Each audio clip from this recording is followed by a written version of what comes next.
ৰাজ্যৰ বিত্ত স্বাস্থ্য মন্ত্ৰী ডক্টৰ হিমন্ত বিশ্ব শৰ্মা কাৰ্বি আংলং জিলা ভ্ৰমণ কোভিড-19ৰ বিপক্ষে যুঁজ দিয়াৰ বাবে প্ৰস্তুতিৰ ক্ষেত্ৰত চিকিৎসকৰে আলোচনা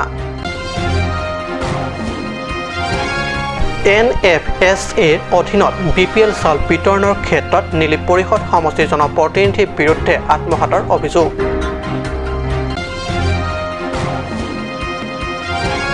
বকলিয়াঘাটত জনা অঞ্চলত বন্য হস্তি আতংকিত গয়া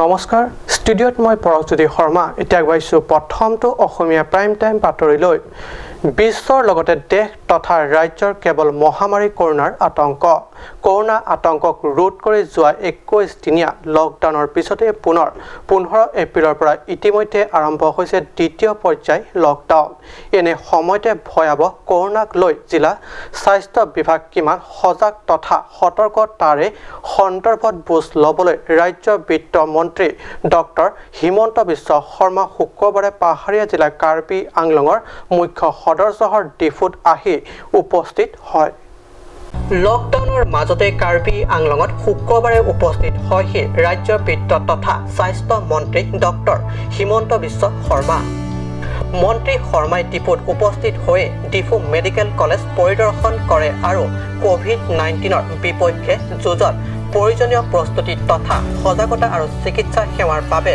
চিকিৎসা ব্যৱস্থাৰ বাবে প্ৰয়োজনীয় সামগ্ৰী আৰু পৰিৱেশ বুজ লয় ডিফু মেডিকেল কলেজৰ চিকিৎসক নাৰ্ছ তথা চিকিৎসা বিষয়েৰে হোৱা আলোচনাত কোভিড-19 কবলৰ পৰা এতিয়ালৈ মুক্ত পূব তথা পশ্চিম কাৰ্বি আংলং সুৰক্ষিত থকা বাবে গ্ৰীণ অৰ্থাৎ সেউজীয়া অঞ্চলত পৰিছে যদিও সেইবুলি ভয়াৱহ হ'ব পৰা কোভিড-19 আক্ৰান্ত ব্যক্তিক উপযুক্ত আৰু জৰুৰীকালীন চিকিৎসা সেৱা আগবঢ়োৱাৰ ক্ষেত্ৰত সদা সতৰ্ক আৰু প্ৰস্তুত থকাৰ পৰামৰ্শ আগবঢ়ায় চিকিৎসকসকলক লকডাউনটো মে 3 তাৰিখ পিছত আকৌ এক্সটেণ্ড হৈ যাব পাৰে ডিপেণ্ড কৰিব কোভিডৰ কি চিটুৱেশ্যন থাকে কিন্তু কাৰ্বি আংলংখনটো গ্ৰীণ জোনতে আছে গতিকে আপোনালোকৰ অলপ শিথিল বেছি হ'ব কিন্তু জেনেৰেলি পৃথিৱীৰ কথাটো এতিয়াওতো ক'ব পৰা হোৱা নাই যোৱাকালিও ভাৰতত 1000 কেছ ওলাইছে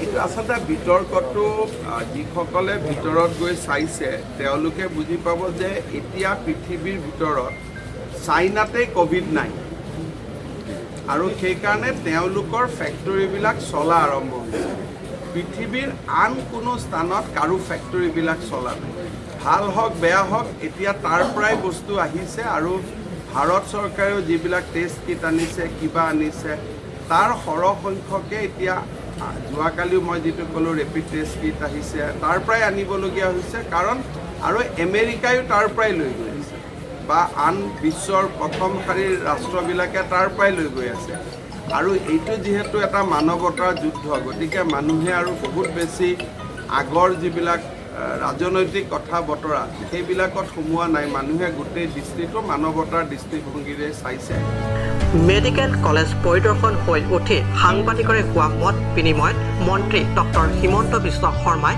21 দিনীয়া লকডাউন সমাপ্তিৰ পিছত দ্বিতীয় পৰ্যায়ৰ লকডাউন অহা 20 এপ্ৰিললৈ জনসাধাৰণে কঠোৰভাৱে পালন কৰাৰ প্ৰয়োজনীয়তা দুহাৰি 20 এপ্ৰিলৰ পিছত অৰ্থাৎ 21 বা 22 এপ্ৰিলৰ পিছত ৰাজ্যৰ ভিতৰত ক'ৰবাত আবদ্ধ লোকে নিজৰ ঘৰলৈ আহিব পাৰিব বুলি মন্তব্য কৰে সেইবুলি ঘৰলৈ আহি মুক্তভাৱে ঘূৰি ফুৰাত তেতিয়াও বাধা থাকিব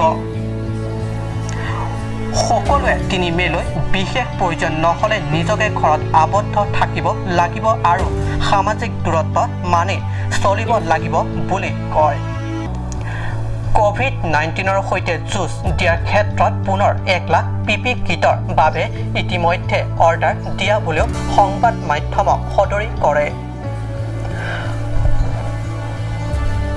সাংবাদিকৰ আগত চৰকাৰী চাকৰিয়ালৰ দৰমহাৰ সন্দৰ্ভত গুৰুত্বপূৰ্ণ মন্তব্য আগবঢ়ায় মন্ত্ৰী ডক্টৰ হিমন্ত বিশ্ব শৰ্মাই তেখেতে কয় যে কৰোনা মহামাৰীৰ বাবে চৰকাৰী চাকৰিয়াল দৰমহাৰ ক্ষেত্ৰৰ আগন্তুক সময়ত কিছু সমস্যা হ'বনে নহ'ব এই সন্দৰ্ভত অহা 25 এপ্ৰিলৰ পিছতহে স্পষ্ট ক'ব পৰা যাব। উল্লেখযোগ্য যে মন্ত্ৰী ডক্টৰ হিমন্ত বিশ্ব শৰ্মাৰ এই পৰিদৰ্শন কালছোৱাত ৰাজ্যৰ পাৰ্বত্য উন্নয়ন মন্ত্ৰী চুম ৰংহাং, স্বাস্থ্য দপ্তৰ মন্ত্ৰী পীয়ুষ হাজৰিকা, CM তুলিৰাম ৰংহাং আৰু MSc প্ৰমুখ্য জিলা উপায়ুক্ত, জিলা আৰক্ষী অধীক্ষক উপস্থিত থাকে।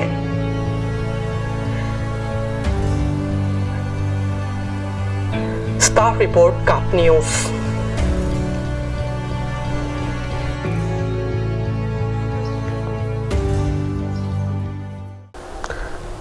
দেশজুৰি অব্যাহত লকডাউনৰ সময়ছোৱাত দুখীয়া BPL হিতাধিকাৰীক চৰকাৰৰ পৰা বিনামূলীয়া চাউল বিতৰণক লৈ একাংশ নেতা, বিষয়া তথা কৰ্মচাৰীসকল দুৰ্নীতিত লিপ্ত হোৱা খবৰে সংবাদ মাধ্যম উমাল কৰিছে। মহামাৰী কৰোনাৰ খবৰৰ পিছতেই এইবাৰ আকৌ বেজৰ নাকত খৰে খোৱাৰ বাতৰিৰ দৰে হৈছে বিশেষ খবৰ। চৰকাৰে বিতৰণ কৰা বিনামূলীয়া চাউল আত্মসাৎ কৰা এইবাৰ অভিযোগ উঠিছে এগৰাকী জনপ্ৰতিনিধিৰ বিৰুদ্ধে। এইবোৰ NFSA আঁচনিৰ অধীনত BPL হিতাধিকাৰীক বিতৰণ কৰিবলগীয়া বিনামূলীয়া চাউল আত্মসাতৰ অভিযোগ উঠিছে নিলিপ পৰিষদ সমষ্টিৰ সদস্য পবিত্ৰ ৰংপীৰ বিৰুদ্ধে। হয়, কথাটো অবিশ্বাস্য যেন লাগিলেও একেবাৰে সত্য। আৰু এই অভিযোগ আনিছে খোদ নিলিপ সমষ্টিবাসীয়ে। জানিব পৰা মতে অঞ্চলটোৰ মুঠ 3310 BPL ৰেচন কাৰ্ডৰ হিতাধিকাৰীৰ বিপৰীতে 850 কুইণ্টেল চাউল যোগান দিয়া হৈছে নিলিপ লেম্পছলৈ। কিন্তু লক্ষণীয় যে তাৰে মাত্ৰ 560 কুইণ্টেল দুখীয়া ৰাইজক বিতৰণ কৰিছে MSc পবিত্ৰ ৰংপীয়ে। ৰাইজৰ প্ৰশ্ন, কলৈ গ'ল ইয়াৰে আনটো ভাগ অৰ্থাৎ 250 কুইণ্টেল চাউল? Lin kia bet ha. Dipotong lin kia bet ni di. Kopi pasal kita ni. Cini dun ma. Kopi pasal kita ni cini dun ma. MSc pondet deh. Acha. Landa lo di long po. Long po. Lin kia. Oh, kelong nang ji be ke lin ko an ni. Lin krepo. Lin po kopi potong long le ni di. Po ke. MSc pondet lo. MSc pondet nama silin po long le de lo di. Po long le det lo. Acha, so sang chi long tu ji pa ma. So sang mo sik lo nang lin po nang pitu ji ku sik. To. ৰাইজৰ অভিযোগ যে এইখিনি চাউল MSc পবিত্ৰ ৰংপীয়ে এই পৰিমাণৰ MSc পবিত্ৰ ৰংপীয়ে আত্মসাৎ কৰিছে। এই সন্দৰ্ভত শীঘ্ৰে ভাল তদন্ত কৰি উচিত ব্যৱস্থা কৰিবলৈ কাৰ্বি পৰিষদৰ CM তথা জিলা অসামৰিক যোগান বিভাগক টানি অনুৰোধ তথা আহ্বান জনাইছে অঞ্চলবাসী ৰাইজে। ষ্টেফান টেনৰ ৰিপৰ্ট, কাট নিউজ।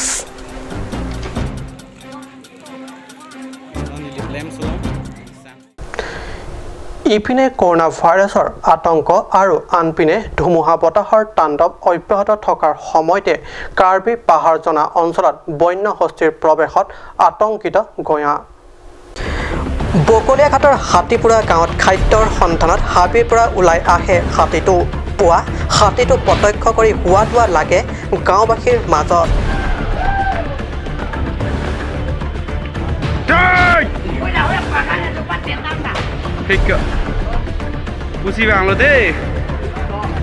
গাঁওখনৰ লোকসকলৰ কিছু ক্ষতি সাধন কৰিবলৈ ধৰা সময়তে বন বিভাগ আৰু গাঁওবাসী মিলিত হৈ হাতীটোক মাৰাত লংৰি ৱাইল্ড লাইফ চেঞ্চুৰীলৈ খেদি পঠাবলৈ সক্ষম হয়। বকলীয়াৰ পৰা Raju কাঠাৰ report, cut news.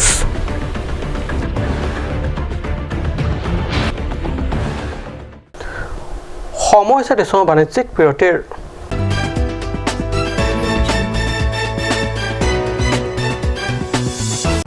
Start here, right anywhere. Eastern Motors, authorized dealer of Royal Enfield, Rongkila, near Don Bosco School, D4 782460 Assam. Easy finance available here. For more information, kindly contact Sales Bogazan 78961 69021. For both Difu and Bokazan, you can contact 9957 988 008 or you can mail isanmodulska@gmail.com. Ganj Shopping Mall is a gulf of Assam Enterprise and the Hill Areas Department. A glorious 1 year now. Here's everything you need: groceries and household supplies, cosmetics, personal care and skincare essentials, appliances and electronics, stationery, men's and women's clothing along with tribal clothing.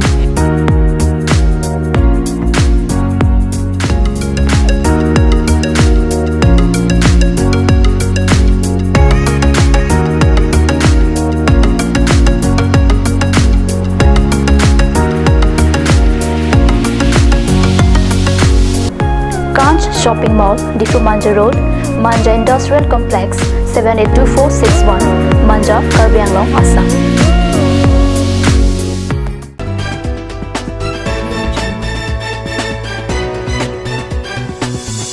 বিৰতিৰ পিছত পুনৰ বাতৰি মজিয়া ফুলনি পৰিষদ সমষ্টিৰ জনপ্ৰতিনিধি দৰসিং ৰংহাং লকডাউনৰ পৰিস্থিতিত গৃহবন্দী দুখীয়া ৰাইজৰ কাষত উপস্থিত হৈ আগবঢ়াই সহায়ৰ হাত সমষ্টিৰ দুৰ্গত সকলক চাউল বিতৰণ কৰি সাময়িক সকাহ দিবলৈ প্ৰয়াস কৰে জনপ্ৰতিনিধি গৰাকীয়ে কাৰ্বি আংলং জিলা ফুলনিত কোভিড-19 ভয়াৱহতাৰ পৰা সুৰক্ষাৰ বাবে মাস্ক বিতৰণৰ লগতে অঞ্চলটোৰ এমএচি দৰসিং ৰংহাঙে বিতৰণ কৰে দুখীয়া ৰাইজৰ মাজত খাদ্য সামগ্ৰী লকডাউনৰ সময়ছোৱাত ঘৰত আবদ্ধ দুখীয়া পৰিয়ালসমূহক চাউল আদি খাদ্য সামগ্ৰী লৈ সমষ্টিৰ একাংশ দুখীয়া ৰাইজক অভাৱ অভিযোগৰ পৰা কিছু সকাহ দিবৰ নিমিত্তে পৰিষদ সমষ্টিৰ সদস্য ৰংহাঙে শুক্ৰবাৰে সপত্নীক উপস্থিত থাকি চাউল আদি খাদ্য সামগ্ৰী বিতৰণ কৰে একেই সময়তে কোভিড-19 সংক্ৰমণৰ পৰা সুৰক্ষিত থাকিবৰ বাবে ফুলনি ইউথ এছেম্বলিৰ সভাপতি সম্পাদক ক্ৰমে হচিন ৰংপি যোগেন ৰংপি প্ৰমুখ্য সমষ্টি সদস্য ৰংহাঙৰ পত্নী সাবিনা তেৰণপিকে ধৰি ফুলনি মহিলা সংগঠনে ফুলনি অঞ্চলৰ ৰাইজৰ মাজত 10,000 মাস্ক বিতৰণ কৰে নিউজ টেক্স ৰিপৰ্ট কাট নিউজ